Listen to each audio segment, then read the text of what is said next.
कर दम लेंगे। अल्हम्दुलिल्लाह तहरीक लब्बैक पाकिस्तान यूसी जमलेरा, इसमें अल्हम्दुलिल्लाह आज ये तकरीबन 10वीं शादी है कि तहरीक का कोई भी नौजवान हो, आज से तकरीबन चंद दिन पहले अल्हम्दुलिल्लाह मास्टर वहीद सईद साहब आपने भी शादी की इसी जगह पे। अल्हम्दुलिल्लाह मेहंदी वाली रात मिलाद नबी का इनकाद किया गया। आज भाई मोहम्मद अफजाल जमलेरा साहब ने भी वही रस्म अपनाई और अल्हम्दुलिल्लाह तहरीक लब्बैक पाकिस्तान जब से वजूद में आई है, तहरीक लब्बैक पाकिस्तान का जो भी कारकुन है जमलेरा के अंदर या इसके कुर्बो जवार में जहां भी, अल्हम्दुलिल्लाह उन्होंने तमाम जो गैर रस्मी होती थी उनको बाइकाट करके हजूर के दीन को अपनाने की कोशिश की है। ये तहरीक लब्बैक पाकिस्तान का फैजान है अल्हम्दुलिल्लाह। तो तमाम दोस्त जो आप भाई अफजाल की खुशी में शामिल होने के लिए आए हैं तो आप तशरीफ़ लाएं, इधर बैठें ताकि प्रोग्राम का बाकायदा आगाज़ किया जाए। हमने हर दौर में नमूसे रिसालत के लिए अल्हम्दुलिल्लाह तहरीक लब्बैक पाकिस्तान का एक मंशूर है, एक दस्तूर है और तहरीक लब्बैक पाकिस्तान अपने मंशूर पर कायम खड़ी है। ज्यादातर लोगों को इस बात का इल्म नहीं है कि 12 रबीउल अव्वल को हरिपुर केपीके में एक जश्न ईद मिलादुन नबी की रैली निकाली गई, जिस पर उन्होंने सीधी फायरिंग भी की और आंसू गैस भी फेंके और दोस्तों को गिरफ्तार कर लिया गया।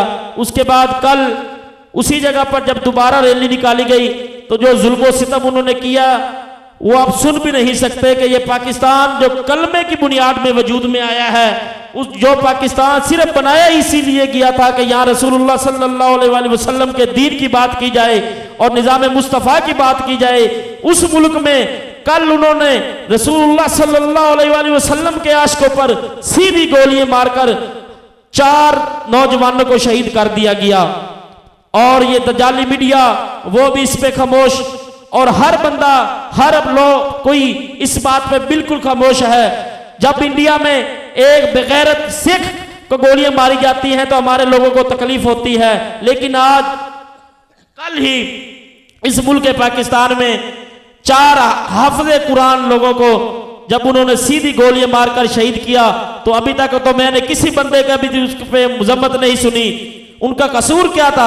उनका कसूर फक्त यही था कि उन्होंने मिलाद मुस्तफ़ा के लिए रैली निकाली थी, हजूर की आमद का जश्न मनाया था, तो उनके साथ ये किया गया। क्या अब आप सोचें, दिल पे हाथ रखें और अपने दिल से यही सवाल करें कि क्या हम उस आजाद मुल्क पाकिस्तान में रह रहे हैं? क्या ये वही मुल्क पाकिस्तान है जिसके लिए हमारे अकाबरीन ने कुर्बानियां दी थी? क्या ये यही मुल्क है कि जिसको अलग करने के लिए हमारी कितनी माओं की, कितनी ही बहनों की उन्होंने इज्जतों को तार तार किया, कितने ही बुजुर्गों को उन्होंने मारा, कितने ही बच्चियों की इज्जतें लूटी गई, कितनी ही कुर्बानियों के बाद हमने ये मुल्क जब हासिल किया तो इस मुल्क को हासिल करने का मकसद सिर्फ यही था कि यहाँ निजाम मुस्तफ़ा हो। पाकिस्तान का मतलब क्या? दस्तूर रियासत क्या होगा? जब रसूलुल्लाह के दस्तूर और रियासत के लिए ये पाकिस्तान को अलग किया गया तो इस पाकिस्तान में ये जो कल वाला मामला देखने के बाद मुझे तो नहीं लगता कि हम उस पाकिस्तान में हैं या ये वो आज़ाद मुल्क है जिसको इस्लाम के नाम पे बनाया गया। और आज इस पाकिस्तान में जो हजूर का मिलाद का जुलूस निकाले उसको सीधी गोलियां मारी जाए और गोलियां भी तब मारी गई जब वो जुलूस को वाइंड अप करके खत्म करके दुआ करके वापस घरों को पलटने लगे तो उनको गोलियां मारना शुरू कर दी गई। तो खुदारा हम आपको दावत फिक्र देते हैं कि सोचें, ये मैं नहीं कहता, ये हमारी तारीख नहीं कहती, आप खुद अपने अंदर के मुफ्ती से अपने दिल से सवाल करें कि क्या कल वाला वाक्या ठीक था? क्या ये ऐसे होना चाहिए था? तो खुदारा ये पाकिस्तान इस्लाम के नाम पे बनाया गया है। इस पाकिस्तान को हासिल करने के लिए बहुत कुर्बानियां दी गई। इस पाकिस्तान को हासिल करने के लिए हमने बहुत कुछ खोया है। जब ये इतना कुछ खोने के बाद, इतना कुछ कुर्बान करने के बाद हमने एक अलग रियासत बना ली है और रियासत भी इसी बुनियाद पे बनाई कि यहाँ रसूलुल्लाह के दीन का प्रचार किया जाएगा, तो फिर उसी अलग रियासत में, उसी इस्लामी मुल्क में रसूलुल्लाह के गुलामों पे सीधी गोलियां मारना, ये कौन सा इस्लाम है? तो मैं तमाम दोस्तों को ये दावत फ़िक्र देता हूँ कि आप भी तहरीक लब्बैक पाकिस्तान का हिस्सा बने और इंशाल्लाह वो वक्त दूर नहीं जब हजूर का दीन तख्त पे होगा। इंशाल्लाह हमारा मकसद ना तो किसी को गिराना है और ना ही किसी को उठाना है, हमारा मकसद फ़क्त रसूलुल्लाह के दीन को तख्त पे लाना है। और इंशाल्लाह जब भुट्टो के दौर में ख़त्म नबूवत की शिक इन कादियानियों को काफर करार देने के लिए जब ये जो मुहिम चली तो उसमें 10,000 मुसलमानों को शहीद किया गया। बाबा जी फरमाते थे कि हमने तो अभी इस्लाम को दिया ही क्या है।